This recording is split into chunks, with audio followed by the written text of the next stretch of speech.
నమస్తే అండి. నా పేరు డాక్టర్ జెట్లింగ్ ఎల్లోసా. నేను గత 30 సంవత్సరాల నుండి లీగల్ ప్రొఫెషన్‌లో, టీచింగ్‌లో ఉంటూ కొన్ని వందల మందికి సలహాలు, సూచనలు ఇస్తూ వారి లీగల్ ప్రాబ్లమ్స్‌ను సాల్వ్ చేస్తూ వస్తున్నాను. నేను యూట్యూబ్‌లో కూడా లా స్పీచెస్ అనే ఛానెల్‌ను నడుపుతున్నాను. దాంట్లో లాకు మరియు ప్రపంచ విషయాలు, మన దేశ విషయాల గురించి కార్యక్రమాలు నిర్వహిస్తున్నాను. అదేవిధంగా మీ అందరికీ నా రిక్వెస్ట్ ఏంటంటే, మీరు నా ఛానల్‌ను సబ్స్క్రైబ్ చేయండి. తర్వాత నా లెక్చర్స్‌ను లైక్ చేస్తూ మీ అమూల్యమైన సలహాలను ఇవ్వవలసిందిగా కోరుచున్నాను. ఈరోజు మనము ఆస్తి బదలాయింపు గురించి చర్చిద్దాం. ఆస్తి అనేది ఒక విలువైన సంపద. అది మనకు మన కంటికి కనబడే ఆస్తి కావచ్చు, లేదంటే అది కంటికి కనబడని ఆస్తి అని కూడా ఉండవచ్చు. మనం కంటికి కనబడేటివి భూములు, భవనాలు, నగదు, ఫర్నిచరు, ఇతర ఇంటి వస్తువులు, కారు మొదలైనవి. అదే రకంగా కొన్ని ఆస్తులు మనకు కంటికి కనబడవు. అవి ఏమిటంటే, దాన్ని మన ఇంగ్లీష్లో ఇంటలెక్చువల్ ప్రాపర్టీ అంటాము. అది మన మేధా సంపత్తి ద్వారా మనం దాన్ని సృష్టిస్తాము. దాన్ని మనం మేధా సంపత్తి హక్కులని అంటాము. అది పేటెంట్స్ హక్కులు కావచ్చు, ట్రేడ్ మార్క్స్ హక్కులు కావచ్చు, కాపీరైట్ హక్కులు కావచ్చు, డిజైన్స్ హక్కులు, నౌహో మన నాలెడ్జబుల్ హక్కులు, అటువంటి అన్నీ కూడా మన మేధస్సు నుంచి వస్తాయి. కాబట్టి దాన్ని మనం మేధా సంపత్తి హక్కులుగా చెప్పుకుంటున్నాము. అయితే ఈ స్థిరాస్తి గురించి, మన ఆస్తుల గురించి చెప్పాలంటే, మన దేశంలోనే కాకుండా ప్రపంచంలో కూడా 2 రకాల ఆస్తులు ఉన్నాయి. ఒకటి స్థిరాస్తి, ఒకటి చరాస్తి. మరి ఒకటి ఇంతకుముందు చెప్పినట్టు మేధా సంపత్తి హక్కులు కూడా ఉన్నాయి. అదే రకంగా ఈ స్థిరాస్తి గురించి మన దేశంలో ఏ రకంగా మనము దాన్ని అక్వైర్ చేయవచ్చు, ఏ రకంగా దాన్ని బదలాయించవచ్చు, దాన్ని ఏ రకంగా మనము వాడుకోవచ్చు, అనుభవించవచ్చు అనేది దాని గురించి పలు రకమైన చట్టాలు మనకు ఉన్నాయి. ఈరోజు మనము ఈ స్థిరాస్తి బదలాయింపు గురించి మనం మాట్లాడుకుందాము. దాని గురించి చెప్పాలంటే, మన దేశంలో బ్రిటిష్ వారు ఉన్నప్పుడే 1982 నాడు, 82వ సంవత్సరంలో ట్రాన్స్ఫర్ ఆఫ్ ప్రాపర్టీ యాక్ట్ బదలాయింపు చట్టాన్ని రూపొందించడం జరిగింది. ఈ చట్టము అప్పటి బ్రిటిష్ పార్లమెంట్లో సర్ విట్లీ స్టోక్స్ అనే బ్రిటిష్ మేధావి పార్లమెంటేరియను ఈ చట్టాన్ని ప్రవేశపెట్టడం జరిగింది. దాని తర్వాత ఈ చట్టము 1 జూలై 1982 నుంచి అమల్లోకి మన దేశంలోకి వచ్చింది. అయితే ఈ చట్టము కేవలము స్థిరాస్తుల గురించి, బదలాయింపుల గురించి మాత్రమే చెబుతుంది. చరాస్తుల గురించి ఈ చట్టానికి ఎటువంటి సంబంధము లేదు. చరాస్తుల గురించి మనం మాట్లాడుకోదలుచుకుంటే, మనము 1930లో మరొక చట్టాన్ని తీసుకురావడం జరిగింది. దాన్ని మనము సేల్ ఆఫ్ గూడ్స్ యాక్ట్ అంటాం. అది ఓన్లీ చరాస్తుల గురించి, క్రయ విక్రయాల గురించి, బదలాయింపుల గురించే ఉంటుంది.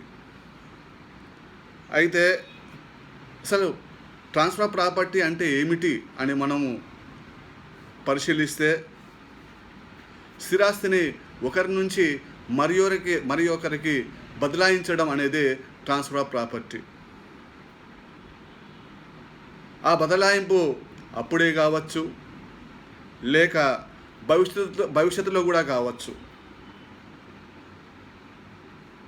ఈ బదలాయింపులు ఒక వ్యక్తి నుండి మరొక వ్యక్తికి, ఒక వ్యక్తి నుండి వ్యక్తుల సమూహానికి, ఒక సంస్థ నుండి మరో సంస్థకు, ఒక సంస్థ నుండి ప్రభుత్వానికి, ప్రభుత్వం నుండి వ్యక్తులకు, వ్యక్తుల నుండి ప్రభుత్వానికి, ఈ రకంగా పలు రకాలుగా ఈ బదలాయింపులు అనేది జరుగుతూ ఉంటాయి.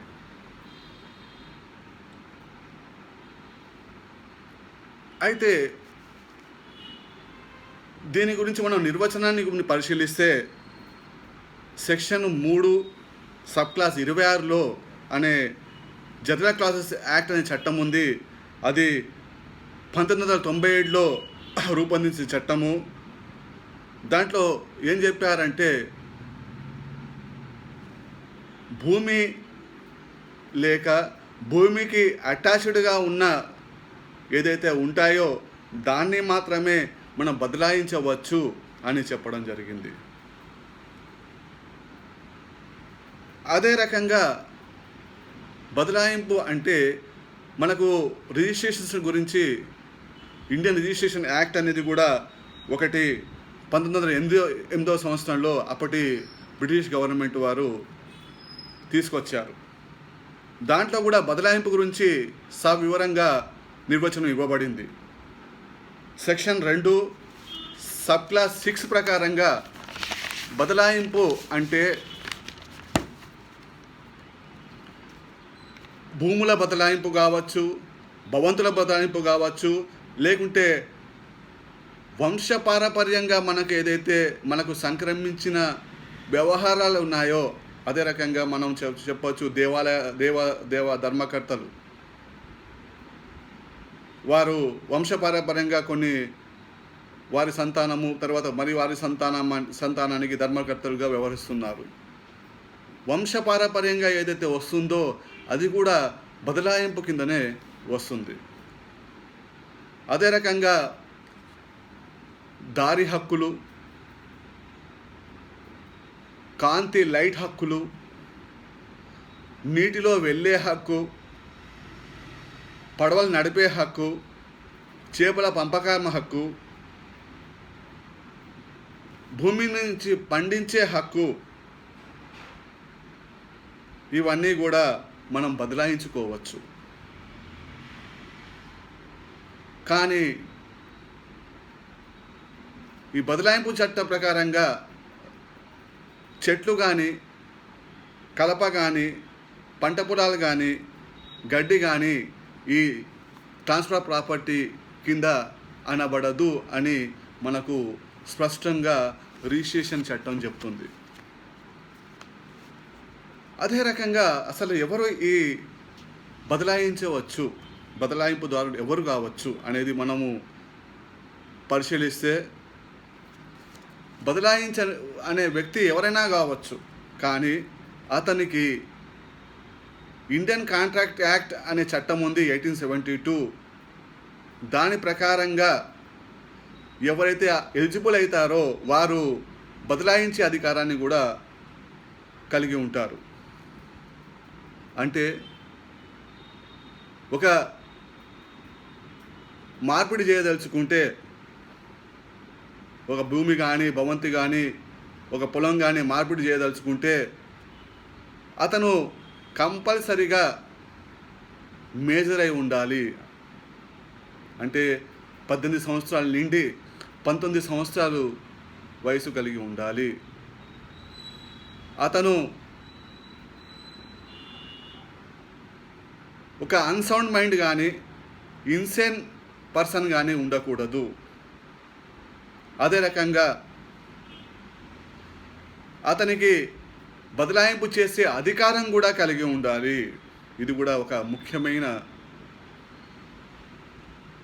కండిషన్. కొన్ని బదలాయింపులు ఫ్రాడ్ ద్వారా, మిస్రిప్రజెంటేషన్ ద్వారా జరుగుతుంటాయి. అటువంటి బదలాయింపులను మనము సరి అయిన బదలాయింపు అనబడదు. అది ఇండియన్ కాంట్రాక్ట్ యాక్ట్ 1872 ప్రకారంగా వైడ్ కాంట్రాక్ట్ అని చెప్పవచ్చు. సో ఏ బదలాయింపుగా కూడా ఇండియన్ కాంట్రాక్ట్ యాక్ట్ అనుసరంగానే ఉండాలి. అది కాంట్రాక్ట్ అయితే కాంట్రాక్ట్లో ఏముంటుందంటే ఇంకోటి ముఖ్యమైన విషయము కన్సిడరేషన్. అంటే విక్రయానికి డబ్బే ప్రధానం. అది ఎంతైనా కావచ్చు, ₹1 కావచ్చు, 100 కోట్లు కావచ్చు, 100 కోట్ల విలువ గల స్థిరాస్తి ₹1 కూడా అమ్ముకోవచ్చు. కానీ they should be A consideration. Without consideration that cannot be a valid contract. So అదే రకంగా మనం పరిశీలిస్తే బదలాయింపు అనేది పూర్తిగా బదలాయించవచ్చు, లేకుంటే పాక్షికంగా కూడా బదలాయింపు జరగవచ్చు. అదే రకంగా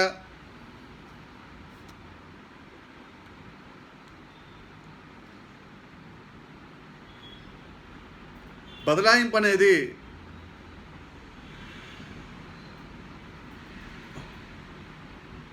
కండిషనల్ బదలాయింపు కూడా చేయవచ్చు.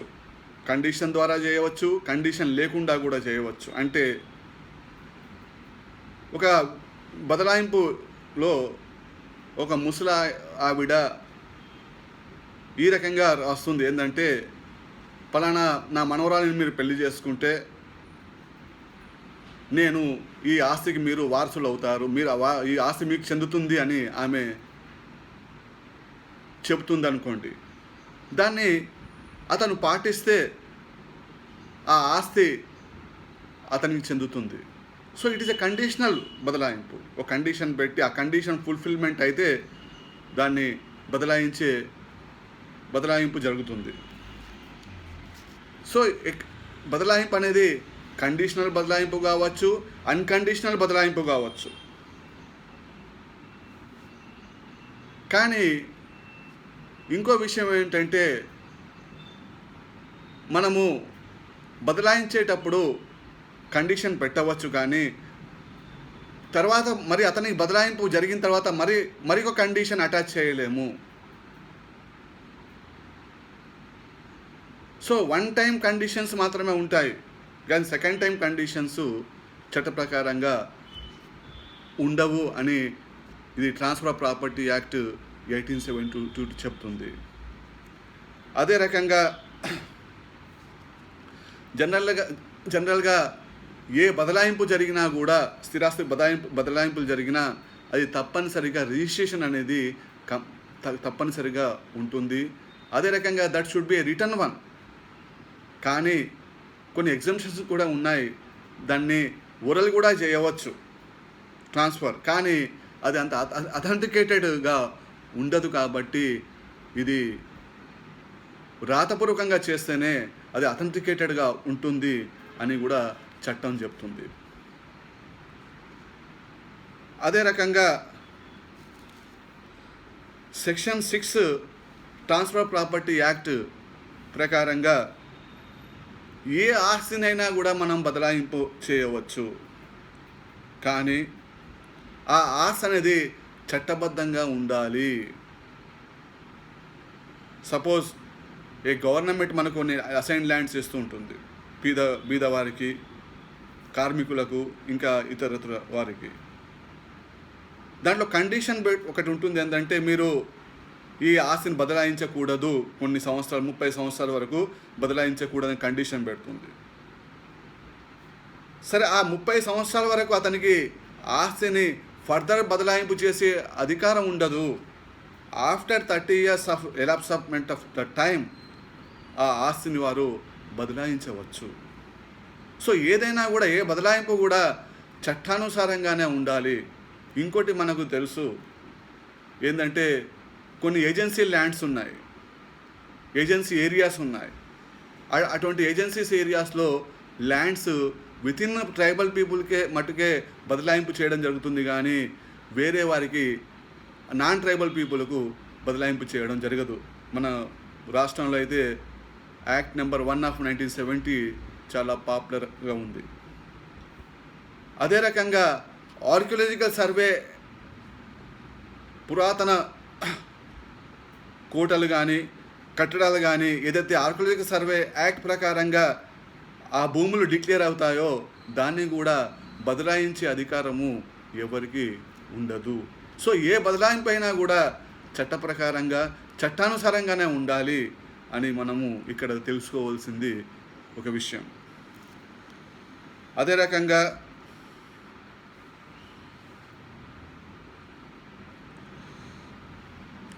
బదలాయింపులు కొన్ని సమయాల్లో ఏం జరుగుతుంది అంటే, మనకు ఒక డాక్టర్ ఉంది, ఫేమస్ డాక్టరీన్. కొన్న వ్యక్తి ప్రతి డాక్యుమెంటును ఆ టైటిల్ ఉందా లేదా అనేది కంపల్సరీగా నిర్ధారించుకోవాలి. కానీ అతను గుడ్ ఫెయిత్లో తీసుకుంటే ఆ కొన్న వ్యక్తికి అతను నష్టానికి అనర్హుడుగా కూడా మనం చెప్పుకోవచ్చు. సో గుడ్ ఫెయిత్లో చేసే ట్రాన్సాక్షన్స్కు మనకు కొన్ని ఎగ్జంప్షన్స్ ఈ చట్ట ప్రకారంగా ఇవ్వబడ్డాయి. అదే రకంగా స్థిరాస్తుల గురించి మన దేశంలో వివిధ సమయాల్లో వివిధ చట్టాలు చేయబడ్డాయి. అవి స్థూలంగా ఏమిటంటే, ఇవన్నీ కూడా స్థిరాస్తుల గురించి ఒక వే అది అదర్ వే ఇది డీల్ చేస్తూ ఉంటాయి. ఒకటి ట్రస్ట్ యాక్ట్ 1882. ట్రస్ట్ ఏ రకంగా ఫామ్ చేయాలి, ట్రస్ట్ అంటే ఏమిటి, నమ్మకం. ఒక పని గురించి మనం నమ్మకమైన వ్యక్తులు కలిసి చేయడాన్ని ట్రస్ట్ యాక్ట్ చెప్తుంది. ఏ రకంగా ఫామ్ చేయాలి, ఎందుకు చేయాలి, దాని ఆబ్జెక్టివ్స్ ఏంటి, దాని గురించి ఇది ట్రస్ట్ యాక్ట్ 1882లో చెప్పబడింది. తర్వాత స్పెసిఫిక్ రిలీఫ్ యాక్ట్ ఆఫ్ 1908. దీంట్లో కూడా మన ఆస్తులపైన స్థిరాస్తులపైన ఎవరైనా ఆక్రమించే ప్రయత్నాలు చేస్తే ఇంజంక్షన్స్ తీసుకునే అధికారం కూడా మనకు ఉంటుంది ఈ చట్టానుసారంగా. దానికి సివిల్ ప్రొసీజర్ కోడ్ ఉంది. ఆర్డర్ 39 రూల్ 1(2) ప్రకారంగా మనము పర్మనెంట్ ఇంజంక్షన్ కోరవచ్చు. అదే రకంగా అడ్ ఇంటీరియం ఇంజంక్షన్ కూడా కోరే అవకాశం ఉంటుంది. తర్వాత ఈజ్మెంటల్ యాక్ట్ కూడా ఒక చట్టం ఉంది. అది 1882లో రూపొందించిన చట్టం. ఈ చట్టం ఏం చెప్తుందంటే, ఏ రకంగా మనము గాలి వెలుతురు మనకు ఏదైతే దారి ఏర్పడుతుందో దానికి అన్ఇంటరప్టెడ్గా ఒక 20 సంవత్సరాలు మనం అనుభవిస్తే తర్వాత దాన్ని తొలగించే అధికారం ఎవరికి ఉండదు అని చెప్తుంది. దాన్ని మనం ఇండియన్ ఈజ్మెంటల్ యాక్ట్ అంటాము. అదే రకంగా రిజిస్ట్రేషన్ యాక్ట్ 1908. అది అతి ముఖ్యమైన చట్టం. ఏ రకంగా రిజిస్ట్రేషన్ ప్రక్రియ మన దేశంలో చేపట్టడం జరుగుతుంది, దానికి కావాల్సిన కండిషన్స్ ఏమేమి ఉంటాయి, ఏ రకంగా ఫుల్ఫిల్ చేయాలి అనేది ఈ చట్టం చెప్తుంది. అదే రకంగా మరి ఒక చట్టం లిమిటేషన్ యాక్ట్ 1963. ఈ చట్టంలో కూడా మనం ఏదైనా అగ్రిమెంట్ చేసుకున్నచో అది ఎంతకాలం వరకు వ్యాలిడ్లో ఉంటుంది, అమల్లో ఉంటుంది. అదే కాకుండా మనం ఎవరికైనా అప్పిస్తే అది ఎప్పటి వరకు మనం దాన్ని వసూలు చేసుకునే అధికారం ఉంటుంది. ప్రామిసర్ నోట్ అయితే 3 సంవత్సరాలు, ఒక డిగ్రీ అయితే 12 సంవత్సరాలు, కోర్టు డిగ్రీ అయితే 12 సంవత్సరాలు అని ఒక షెడ్యూల్ ఉంది దాంట్లో. ఆ చట్టంలో ప్రతి విషయానికి కూడా ఆ టైంలో లిమిటేషన్లోనే చేసుకోవాల్సి ఉంటుంది. టైం దాటిన తర్వాత అది పనికి రాకుండా అవుతుంది. అదే రకంగా జనరల్ క్లాసెస్ యాక్ట్ 1897 అనే చట్టం ఉంది. ఈ చట్టంలో ఏమిటంటే, మన చట్టాల్లో ఏ చట్టంలో కూడా ఏదైనా వర్డ్ గురించి, విషయం గురించి నిర్వచనాలు కానీ ఇంకే విధంగా లేని పక్షంలో మనం జనరల్ క్లాసెస్ యాక్ట్ను మనం రిఫర్ చేస్తాం. ఈ చట్టంలో మనం దాన్ని తీసుకోవచ్చు, అన్వయించుకోవచ్చు. దాన్ని మనం జనరల్ క్లాసెస్ యాక్ట్ అని అంటాం. అదే రకంగా ఇండియన్ ఎవిడెన్స్ యాక్ట్స్ సాక్ష్యాధార చట్టం 1872 ఇది అతి ముఖ్యమైన చట్టం మన దేశంలో. ఏ రకంగా సాక్ష్యాలను తీసుకోవాల్సి వస్తుంది, అది క్రిమినల్ కేసులు కావచ్చు, సివిల్ కేసులు కావచ్చు, డాక్యుమెంటరీ ఎవిడెన్స్ కావచ్చు, ప్రైమరీ డాక్యుమెంట్స్ అంటే ఏమిటి, సెకండరీ ఎవిడెన్స్ అంటే ఏమిటి, సో ప్రతి విషయాన్ని కూడా అక్కడ కూలంకుషంగా చెప్పబడింది. ఈ చట్టం అతి ముఖ్య ప్రాణం. మన అన్ని చట్టాలకు ఇండియన్ ఎవిడెన్స్ యాక్ట్ సాక్ష్యాధార చట్టం అనేది చాలా ప్రాణం, heart of the Indian acts అని చెప్పవచ్చు. అదే రకంగా సక్సెషన్ యాక్ట్ ఆఫ్ 1925 మనం ఏ రకంగా మన మన మన తదనంతరము మన ఆస్తులు ఏ రకంగా డివాల్వ్ అవుతాయి, వారసులు ఎవరవుతారు, ఏ రకంగా పంచుకోవాల్సి వస్తుంది, అది హిందువుల గురించి ముఖ్యంగా ఈ చట్టంలో చెప్పబడింది. సో దాంట్లో కూడా అది సొంతంగా తీసుకున్న ఆస్తియా లేదంటే అది పూర్వీకుల ఆస్తియా, దాన్ని బట్టి మనము ఈ చట్టంలో సూత్రాలు అన్వయించడం జరిగింది. అదే రకంగా పార్టిషన్ యాక్ట్ ఆఫ్ 1893 అన్నదమ్ముల మధ్య సహోదయ కుదరని పక్షంలో వాళ్ళు ఆస్తుల విభజన ఏ రకంగా చేసుకోవాలి, దానికి అన్వయంగా ఈ చట్టాన్ని తీసుకురావడం జరిగింది. అదే రకంగా బ్యాంకులు ఇచ్చే రుణాల గురించి కూడా ఒక చట్టం తీసుకురావడం జరిగింది. దాన్ని మనము recovery of debts to banks and financial institution act of 1993గా మనం చెప్పవచ్చు. దీని ప్రకారంగా వాళ్ళు ఇచ్చే రుణాలు ఏ రకంగా వాళ్ళు క్లెయిమ్ చేసుకోవచ్చు, రికవరీ చేసుకోవచ్చు అనేది స్థూలంగా ఈ చట్టంలో కల్పించబడింది. అదే రకంగా మరి ఒక చట్టం కూడా ఉంది బ్యాంకుల గురించి, ముఖ్యంగా ఫైనాన్షియల్ ఇన్స్టిట్యూషన్స్ గురించి. అది securitisation and reconstruction of financial assets and the enforcement securities interest act of 2002. ఇది కూడా అతి ముఖ్యమైన చట్టం. ఫైనాన్షియల్ ఇన్స్టిట్యూషన్స్ కావచ్చు, బ్యాంక్స్ కానీ ఏ రకంగా తమ ఇచ్చిన లోన్లను రికవరీ చేసుకోవచ్చు, వసూలు చేసుకోవచ్చు అనేది చెప్పే చట్టము. ఇది కూడా అతి ముఖ్యమైన చట్టము.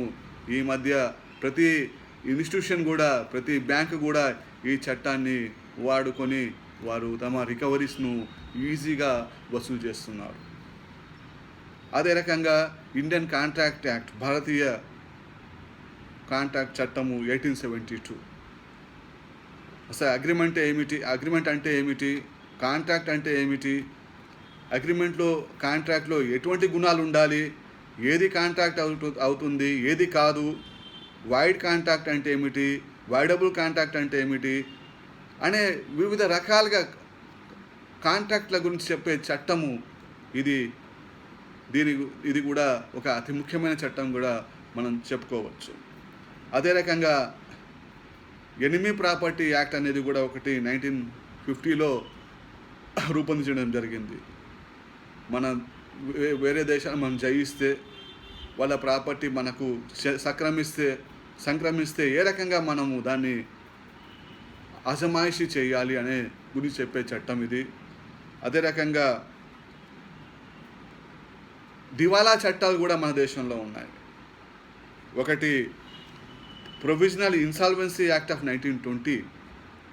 ఇది దేశం మొత్తం వర్తిస్తుంది. ఏ రకంగా దివాలా పిటిషన్ మనము కోర్టులో వేయాలి, కోర్టు ఏ రకంగా ప్రాసెస్ చేస్తుంది అనేది సవివరంగా దీంట్లో తెలుపబడింది. అదే రకంగా ప్రెసిడెన్షియల్ టౌన్స్ ఇన్సాల్వెన్సీ యాక్ట్ 1909. అది కూడా ఇది మెట్రోపాలిటన్ సిటీస్లో ప్రెసిడెన్షియల్ టౌన్స్ ఢిల్లీ, ముంబై, చెన్నై, కలకత్తా లాంటి మెట్రోపాలిటన్ సిటీస్లో ఈ యాక్ట్ అమల్లోకి ఉంది. దీని గురించి ఏ రకంగా దివాలా పిటిషన్స్ వేయవచ్చు అనేది చెప్తుంది. అదే రకంగా ఇంకో insolvency and bankruptcy code of 2016లో కూడా ఒకటి చట్టం తీసుకొని రావడం జరిగింది. అది బ్యాంక్స్కు ఏ రకంగా ఇన్సాల్వెన్సీ, కార్పొరేట్ సంస్థలు లోన్లు తీసుకొని కట్టని పక్షంలో ఏ రకంగా బ్యాంకులు కానీ దాన్ని డబ్బులు వసూలు చేసుకోవచ్చు, ఏ రకంగా ప్రాసెస్ ఏ రకంగా ఉంటుందనే ఉద్దేశంగా ఈ చట్టం తీసుకొని రావడం జరిగింది. అయితే ముఖ్యంగా ఈ బదలాయింపు చట్టం అనేది చాలా అతి ముఖ్యమైన చట్టము. అదే కాకుండా ఈ చట్టము అన్ని టెక్నికల్ వర్డ్స్తోని ఉంటుంది. దాన్ని అర్థం చేసుకోవడం చాలా ముఖ్యమైన విషయమే కాకుండా ఇది మన ప్రాక్టీస్లో కూడా, లీగల్ ప్రాక్టీస్లో కూడా అది అందరికీ ప్రాక్టీషనర్స్కు ఎంతో ఉపయోగకారిగా ఉంటుంది అని చెప్పడంలో సందేహం లేదు. సో ఈ లెక్చర్ ద్వారా నేను కొంత సబ్జెక్ట్ మీకు ఎక్స్ప్లెయిన్ చేశాను అని అనుకుంటున్నాను. ఈ అవకాశం ఇచ్చిన మీ అందరికీ నా ధన్యవాదాలు.